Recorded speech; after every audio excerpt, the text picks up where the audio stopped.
मित्रांनो, तुमचं पुन्हा एकदा GB स्टोरी टेलर या यूट्यूब चॅनलवर स्वागत आहे। आजच्या आपल्या गोष्टीचं नाव आहे वाडा, लेखिका नेहा जोशी।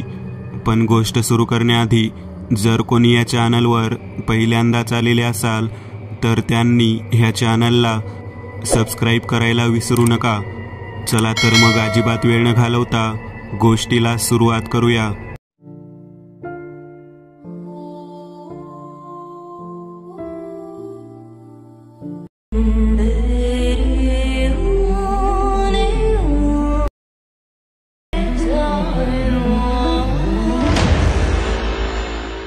सुधीर एक बँक कर्मचारी, मूळ औरंगाबादचा, पण नोकरी निमित्ताने उस्मानाबाद शहरात राहत होता। घरी बायको आणि एक 9 वर्षांची मुलगी। शहरात तो भाड्यानेच एका घरात राहत असे आणि बँक शहरापासून 10 किमी दूर निमगाव येथे असल्यामुळे तो आपल्या बाईकवरच येणं जाणं करत असे। दिवस असेच सुखाचे जात असतानाच घरमालकाने त्यांना 8 दिवसात घर खाली करण्याचे सांगितले, कारण त्याच्या नातेवाईकांना घर हवे होते। पण सुधीरने 1 महिन्याची मुदत मागितली, कारण दुसरं घर मिळेपर्यंत एवढा कालावधी जाणं साहजिकच होतं। पण घरमालकाने हे शक्य नसल्याचं व 8च दिवसात खाली करण्याचं सांगितलं। सुधीर समोर आता पंचायत निर्माण झाली। एवढ्या कमी दिवसात घर कसं शोधायचं? त्याने बरेच प्रयत्न केले, पण शहरात घर काही मिळत नव्हते आणि कुठे मिळतही होते तरी भाडे परवडण्यासारखे नव्हते। शेवटी एके दिवशी सुधीरच्याच बँकेतील एका कर्मचाऱ्याने एका घराबद्दल त्याला सुचवले। घर कसले? वाडाच म्हणा।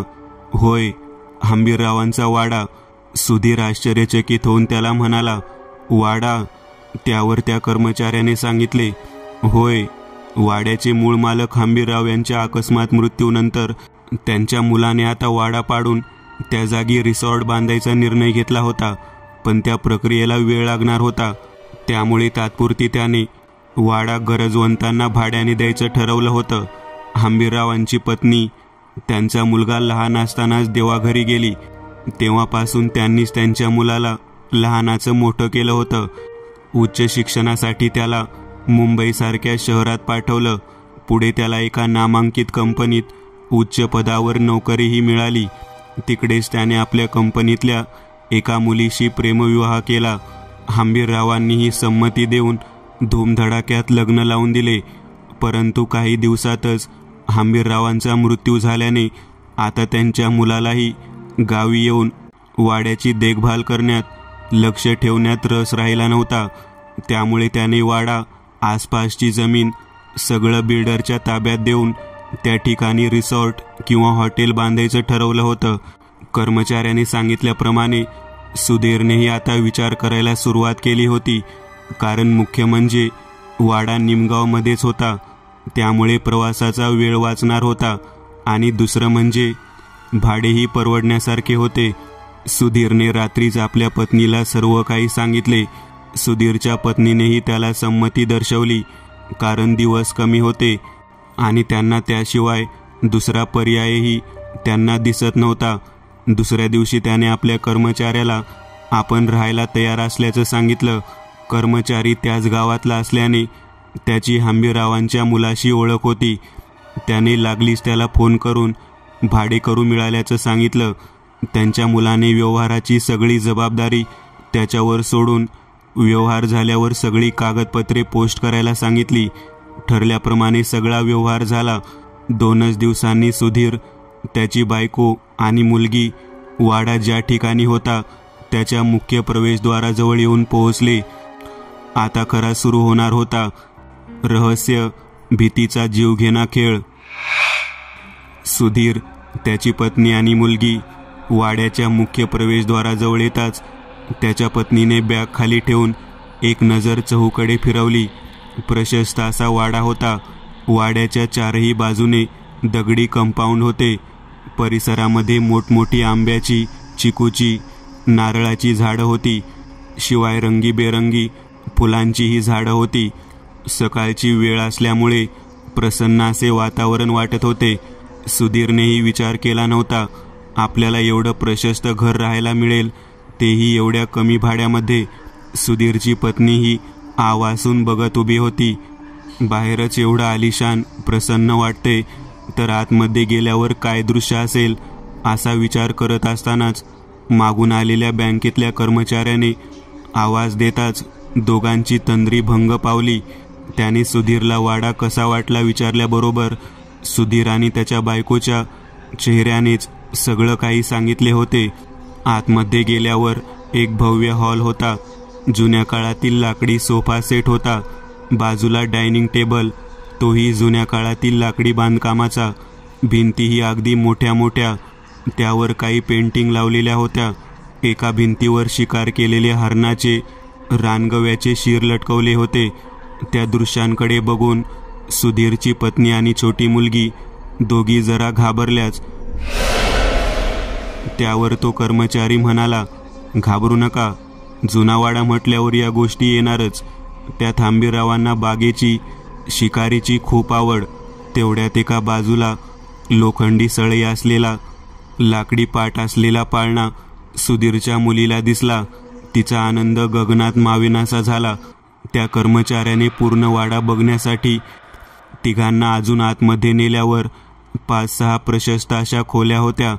प्रत्येक खोलीत जुन्या पद्धतीचे दिवाण, भिंतीवर पेंटिंग लावलेल्या होत्या.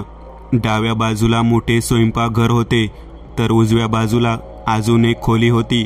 वरतीही तशाच प्रकारे 5 ते 6 खोल्या होत्या आणि तिकडे जायला हॉलमधूनच जिना जात होता, तोही लाकडी जुन्या पद्धतीचा. आता गरज होती ती फक्त थोडी साफसफाईची. कर्मचाऱ्यांनी थोड्या वेळात काही माणसांना पाठवले देखील आणि संपूर्ण वाड्याची एकदा साफसफाई करून घेतली. बरेच दिवस वाडा बंद असल्याने ठिकठिकाणी धूळ जळमटे लागली होती. साफसफाई होईपर्यंत दिवस कसा मावळला हे देखील कळले नाही. सगळी व्यवस्था झाल्यावर त्या कर्मचाऱ्याने त्यांचा निरोप घेतला. तो दिवस त्यांचा अगदी आनंदात मजेत गेला. दुसऱ्या दिवशीची सकाळ होताच सुधीर बँकेत जायला. त्याच्या पत्नीनेही आनंदाने डबा देत त्याला निरोप दिला. मुलीलाही उन्हाळ्याच्या सुट्ट्या असल्यामुळे तिचाही दिवस खेळण्यात, पाळण्यावर बसून झोके घेण्यात गेला. आता सूर्य मावळतीला गेला होता. एव्हाना सुधीरही बँकेतून घरी आला होता. लागलीच त्याची पत्नीही त्याला चहा पाणी देऊन स्वयंपाकाला लागली. थोड्या वेळाने तिघेही जण हॉलच्या बाजूलाच असलेल्या खोलीत झोपी गेले. अचानक कसल्याशा आवाजाने त्याच्या पत्नीला जाग आली. तिला वाटले एखादं मांजर वगैरे असेल म्हणून तिने दुर्लक्ष केले, पण तिच्या घशाला कोरडही पडली होती. शेवटी ती उठून स्वयंपाकघरात गेलीच. लाईट लावायलाही तिच्या जीवावर आलं होतं, कारण डोळ्यावर प्रचंड झोप. दिवसभराच्या कामाने ती थकून गेली होती आणि ओट्याच्या वर असलेल्या खिडकीतून थोडा बाहेरचा प्रकाश यायचा. पाणी पिता पिता तिच्या असं लक्षात आलं की कोणीतरी तिच्याकडे बघतंय, पण आपला भास असेल म्हणून तिने लक्ष दिले नाही. तेवढ्यात गरम श्वासोच्छ्वास तिच्या मानेजवळ जाणवला. तशी ती एकदम दचकली, पण मागे वळताच कोणीही नव्हते. ती घाबरलेल्या स्थितीत तशीच खोलीमध्ये जाऊन झोपी गेली. दुसऱ्या दिवशी सकाळीच तिने सुधीरला सांगितले, पण भास झाला असेल म्हणून सुधीरनेही त्याकडे दुर्लक्ष केले. सुधीर कामावर गेल्यावर सगळी कामं आटोपून त्याची पत्नी आंघोळीला गेल्यावर परत तसाच भास तिला झाला की कोणीतरी आपल्याला बघतंय, परंतु भासच असेल असे तिला वाटले. पण अचानक एका भिंतीवर असलेल्या आरशामध्ये तिला एक व्यक्ती दिसली. त्या व्यक्तीच्या डोक्यातून रक्त वाहत होते. डोळे म्हणजे 2 गारगोट्याच, अंगावर कुर्ता आणि खाली धोतर, आणि ती व्यक्ती रोखून तिच्याकडे पाहत असल्याचं तिला दिसलं. जीवाच्या आकंताने किंचाळताच ती बाहेर आली. तिला दरदरून घाम फुटला होता. भीतीने तिची गाळण उडाली होती. आपल्या छोट्या मुलीला कवेत घेत ती हुमसून हुमसून रडायला लागली. पण थोड्याच वेळात ती सावरली आणि कामाला लागली. संध्याकाळी सुधीरच्या कानावर हे सगळं टाकायचं तिने ठरवलं. संध्याकाळी सुधीर येताच तिने घडलेला सगळा प्रकार सांगितला, पण त्याने भास आहे तुझे म्हणून परत तिचं बोलणं टाळलं आणि खूप भूक लागली म्हणून सगळेजण मिळून जेवायला बसायला सांगितलं. रात्री सगळेजण झोपल्यावर परत कसल्या तरी आवाजाने त्याच्या पत्नीला जाग आली. तिने सुधीरला उठवायचा प्रयत्न केला, पण सुधीर झोपेत असल्यामुळे त्याने कंटाळा केला. शेवटी तिने भीतच कानोसा घेतला. आवाज हॉलमधून येत होता. कर कर आवाज संपूर्ण हॉलभर घुमत होता. लाईटची बटनही उंचावर असल्यामुळे तिचा हात पुरत नव्हता. तिने मोबाईलची बॅटरी चालू केली. दबकत हॉलमध्ये पोहोचली. आवाज पाळण्याचा येत होता. पाळण्यावर बसून कोणीतरी झोके घेत असल्याचं तिला जाणवलं. जवळ जाऊन बॅटरीच्या उजेडात समोर बघताच तिची बोबडी वळली. सकाळी दिसलेली तीच व्यक्ती झोके घेत होती आणि सरकन मान वळवून त्याने तिच्याकडे बघितले. तोच ती जोरात किंचाळली. किंचाळण्याचा आवाज येताच सुधीर झटकन हॉलमध्ये आला. लाईट चालू करताच त्याची पत्नी धावत त्याच्या जवळ येऊन म्हणाली, बघ त्या पाळण्याकडे, ती तीच व्यक्ती आहे जी मला सकाळी दिसली होती. तितक्यात सुधीर म्हणाला, तिथे तर कोणी नाहीये, तू स्वतः बघ. तिने सुद्धा बघितल्यावर खरंच कोणीच नव्हते तिथे. ती रात्र अशीच काढल्यावर दुसऱ्या दिवशी सुधीरने तिला, काळजी करू नकोस, हे सगळे तुझे भास असून तुझ्या मनाचे खेळ आहेत, म्हणून धीर दिला. नवीन घर म्हटल्यावर होता असं कधी कधी, तरी तिच्या समाधानासाठी त्याने आज रजा काढली. दिवस आनंदात मजेत गेला. रात्री परत जेवण झाल्यावर सगळे झोपी गेले. त्याच्या पत्नीला जवळच गरम श्वासोच्छ्वास जाणवला. डोळे उघडताच तिला ती व्यक्ती अगदी समोर दिसली. तिच्या तोंडातून शब्दच फुटत नव्हते. ती व्यक्ती तिला घोगऱ्या आवाजात म्हणाली, सोडून जा हा वाडा, लवकरात लवकर, नाहीतर परिणाम भयंकर होतील, असे बोलून गायब झाली. सुधीरला तिने उठवले व आताचा घडलेला सगळा प्रकार त्याला सांगितला. त्याने एखादे स्वप्न पडले असेल म्हणून दुर्लक्ष केले. तेव्हा तिने नाही म्हणून खरंच असं घडल्याचं सांगितलं. पण सुधीरने भूतप्रेत, आत्मा या गोष्टींवर आपला विश्वास नसल्याचं सांगितलं आणि शांतपणे झोपायला सांगितलं. 2-3 दिवस असेच काही न घडता मजेत गेल्यावर अचानक सुधीरची प्रकृती बिघडली. भरभरून ताप आला. त्याच्या पत्नीने गावातील डॉक्टरांना बोलावून आणले. इंजेक्शन, गोळ्या, औषध दिली, तरी म्हणावा तसा फरक पडत नव्हता. घरगुती उपाय झाले, तालुक्याच्या डॉक्टरांना दाखवून झाले, हॉस्पिटलमध्ये ॲडमिट करून झाले, पण काही उपयोग होत नव्हता. सगळ्या टेस्टही करून झाल्या, पण रिपोर्ट नॉर्मल येत होते. त्याने आता खाणेपिणेही सोडून दिले होते. प्रकृती दिवसेंदिवस ढासळत होती. त्याच्या पत्नीचे आणि मुलीचे रडून रडून हाल झाले होते. शेवटी त्याच्या मित्राने, म्हणजेच त्या कर्मचाऱ्याने, गावाच्या वेशीवर एक गुरुजी राहत असल्याचे त्याच्या पत्नीला सांगितले. आपण त्यांना दाखवून बघू, ते नक्कीच यावर काहीतरी उपाय सांगतील. त्याची पत्नी तडक उठून त्या कर्मचाऱ्याबरोबर त्या गुरुजींकडे गेली. गुरुजींकडे गेल्यावर तिला एक वेगळंच प्रसन्न वातावरण जाणवलं. गुरुजी ध्यान लावून देवासमोर बसले होते. शुभ्र पांढरे वस्त्र गुरुजींनी नेसले होते. कपाळाला चंदनाचा तिळा, गळ्यात रुद्राक्षांच्या माळा, हातातही बांधल्या होत्या. अतिशय तेजस्वी व्यक्तिमत्व होते ते. त्यांचं ध्यान झाल्यावर सुधीरच्या पत्नीने त्यांचे पाय धरले. रडत रडतच आतापर्यंत घडलेले सर्व काही सांगितले. 2 मिनिट विचार केल्यावर गुरुजी बोलले, आतृप्त आत्मा. होय, आतृप्त आत्मा त्या वाड्यात वास करत आहे. उद्या कालाष्टमी आहे. आपण उद्याच त्या आत्म्याचा बंदोबस्त करू. बाई, तुम्ही काळजी करू नका. फक्त आजची रात्र निभावून न्या. हा अभिमंत्रित केलेला धागा आणि हा देवाचा अंगारा तुमच्या पतीला लावा.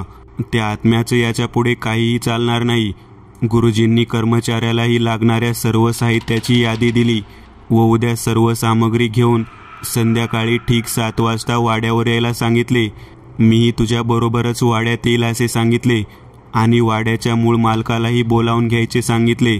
कर्मचाऱ्याने ही सगळी हकीकत फोन करून हमीररावांच्या मुलाला सांगितली, पण आधी त्याचाही या गोष्टीवर विश्वास बसला नाही. पण सुधीरच्या पत्नीने हात जोडून विनंती केली तेव्हा तो यायला तयार झाला. कालाष्टमीचा म्हणजेच दुसरा दिवस उजाडला.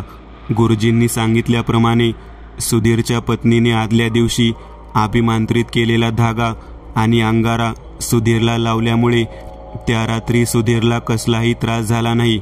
दुसऱ्या दिवशी सकाळी त्याच्या प्रकृतीत किंचित फरक पडलेला दिसत होता. मात्र धोका अजूनही टळला नव्हता, कारण त्या व्यक्तीचा वास अजूनही त्या वाड्यात होताच. संध्याकाळ झाल्यावर ठरल्याप्रमाणे तो कर्मचारी सर्व साहित्य गुरुजींनी सांगितल्याप्रमाणे घेऊन गेला. गुरुजीही त्याच्यासोबत वाड्यात पोहोचलेच होते. प्रवेश करताच त्यांना वाड्यातील नकारात्मक ऊर्जा जाणवली. गुरुजींनी हॉलमध्येच विधी करण्याचे ठरवले. सर्व साहित्य आजूबाजूला मांडून ठेवले. होमासाठी तयारी करून ठेवली. तितक्यात बाहेर मोटारीचा आवाज आला. हंबीररावांच्या मुलाच्या गाडीचा आवाज होता तोही लगबगीने वाड्यात आला. कर्मचाऱ्याने सगळ्यांशी ओळख करून दिली. गुरुजींनी विधी चालू करण्यापूर्वी त्यांच्या मुलाला प्रश्न विचारले. हंबीरराव हयातीत असताना असे काही प्रकार घडले का? तुझेही बालपण या वाड्यात गेला आहे, तेव्हा तुला असं काही जाणवलं का? त्यावर त्याने नाही, कधीच नाही असे उत्तर दिले. परत गुरुजींनी त्याला प्रश्न केला, हंबीररावांच्या मृत्यूनंतर त्यांचे सगळे विधिवत कार्य केले होते का? त्यावरही त्याने हो असेच उत्तर दिले. गुरुजींनी आता शेवटचा प्रश्न केला, त्यांचा मृत्यू कसा झाला? त्यावर त्याने उत्तर दिले, माझे लग्न झाल्यावर 2 महिन्यांनीच मला फोन आला की बाबा 4 दिवस झाले कुठे दिसत नाहीये, ना वाड्यात ना गावात. म्हणून मी पोलीस कंप्लेंट केली. 2 दिवसांनी मला पोलिसांचा फोन आला की गावातील नदीच्या पात्रात एक प्रेत सापडले आहे, पण त्याची अवस्था खूप वाईट झाली होती. चेहराही ओळखता येत नव्हता. ते प्रेत बाबांचेच होते अशी आम्हाला खात्री पटली. त्याप्रमाणे विधिवत अंत्यसंस्कारही त्यांच्यावर केले. गुरुजींसमोर आता प्रश्न पडला, मग ही व्यक्ती आहे तरी कोण? हिचा या वाड्याशी काय संबंध? आता हे सगळं प्रत्यक्ष त्या आत्म्याला इथे बोलावणं सिद्ध होईल. गुरुजींनी विधीला सुरुवात केली. होमकुंडात अग्नी प्रज्वलित केला. तसं सुधीरची प्रकृती बिघडली. हातावर बांधलेला धागा त्याने काढून टाकला. कपाळावरील अंगाराही पुसून टाकला. तो वेड्यासारखा करत होता. जोरजोरात किंचाळत होता. इकडे गुरुजींनी मंत्र म्हणावयास सुरुवात केली. तिकडे सुधीरची पत्नी आणि मुलगी यांचा धीर सुटत चालला होता. अचानक सुधीरची शुद्ध हरपली.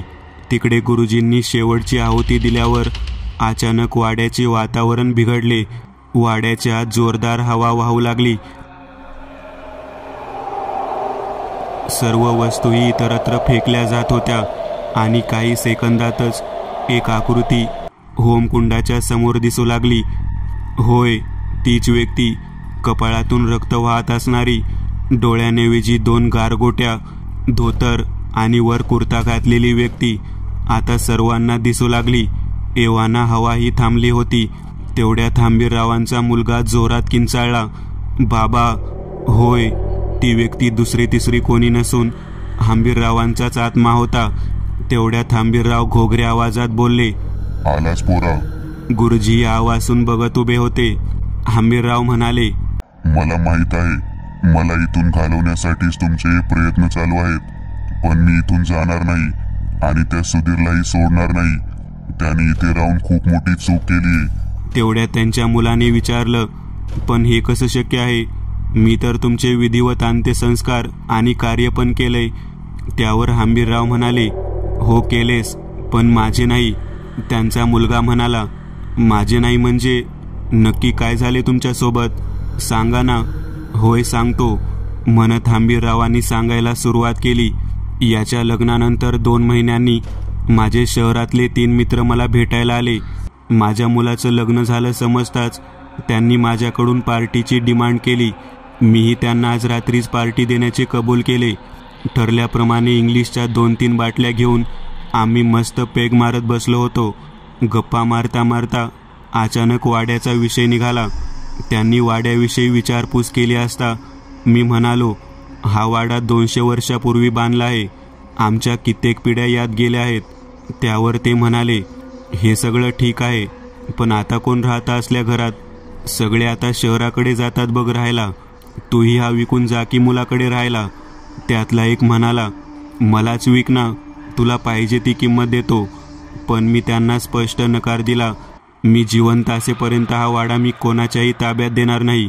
पण ते तिघही मला जबरदस्ती करू लागले. त्या दारूचा अंमलही चांगला चढला होता. गप्पाचे रूपांतर आता बाचाबाची आणि वादावादीत झाले होते.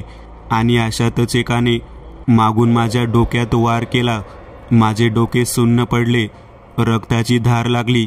समोरचे काही दिसेनासे झाले आणि डोळ्यासमोर अचानक अंधार येऊन मी खाली कोसळलो. थोड्याच वेळात मी प्राण सोडले. त्या तिन्ही मित्रांची धांदल उडाली. चढलेली दारू आता उतरली होती. बॉडीची विल्हेवाट कशी लावायची हा प्रश्न त्यांच्या समोर होता.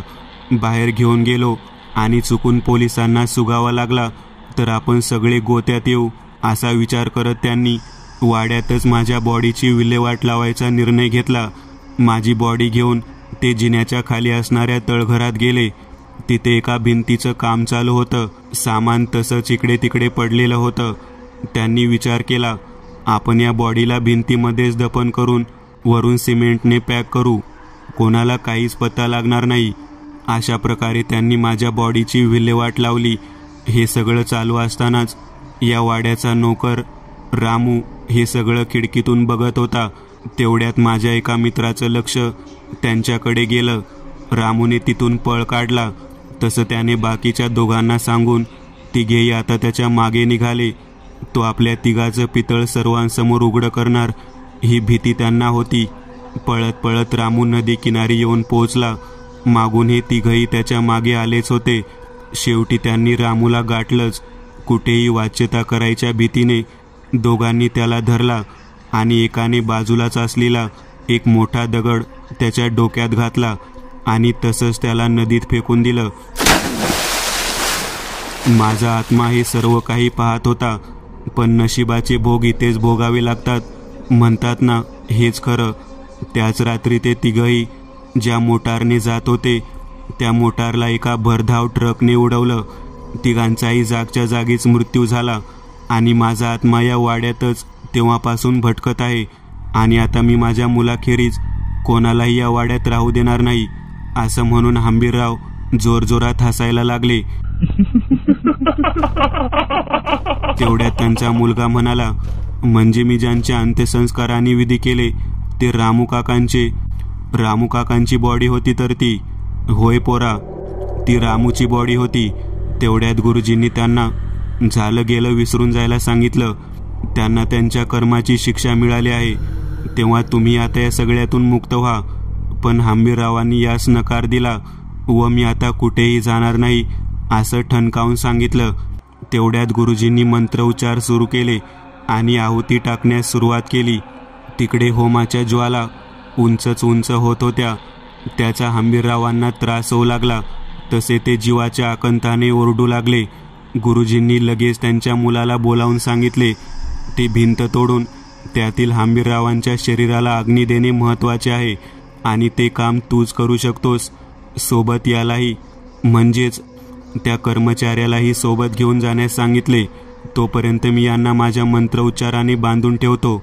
जा लवकर, अजिबात वेळ वाया घालवू नका. दोघंही तळघरात पोहोचले होते.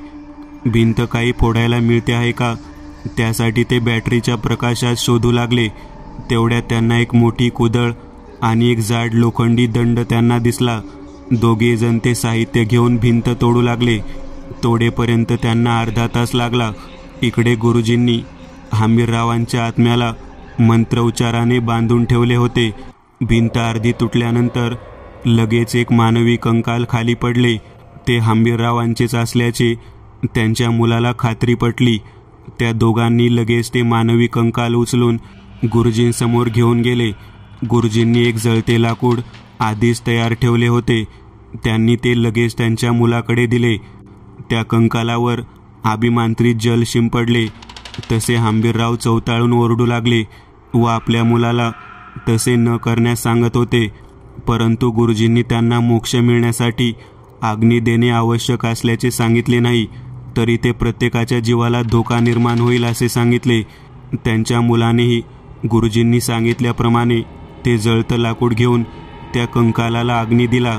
तसं हंबीरराव जोरात किंचाळायला लागले आणि थोड्याच वेळात एक पांढरट आकृती वाड्याच्या बाहेर जाताना दिसली. आता वाड्यातलं वातावरण शांत झालं होतं.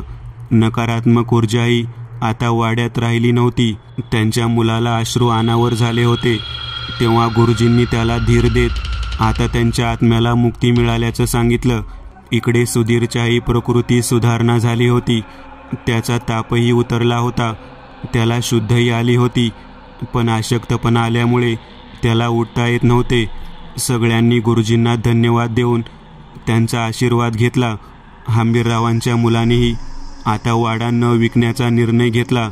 आपल्या वडिलांची आठवण म्हणून त्याने वाडा तसाच राहू दिला. काही दिवसांनी सुधीरचीही तब्येत आता सुधारली होती. सुधीर, त्याची पत्नी आणि मुलगी आनंदाने त्या वाड्यात राहू लागले. अशा प्रकारे तो वाडा हंबीररावांच्या आत्म्यापासून मुक्त झाला होता. मित्रांनो, आज पुरतं एवढंच. तुम्हाला जर काही गोष्ट आवडली असेल तर नक्की लाईक करा. तुमच्यापैकी बरेचसे जण व्हिडिओ लाईक न करताच पळून जातात, पण हा जर व्हिडिओ तुम्ही लाईक केला तर मला जरा बरं वाटेल आणि असेच भारी भारी व्हिडिओ बनवायची माझ्यात एनर्जी येईल. त्यामुळे नक्की लाईक करा. आणि अजूनही कोणी या चॅनलला सबस्क्राईब केलेलं नसाल तर लगेच सबस्क्राईब करून टाका. आणि बाजूची घंटी ती मात्र दाबायला विसरू नका. देवाची घंटी आहे ती. चला तर मग पुन्हा भेटूया अशीच एक आगळी वेगळी गोष्ट घेऊन पुढच्या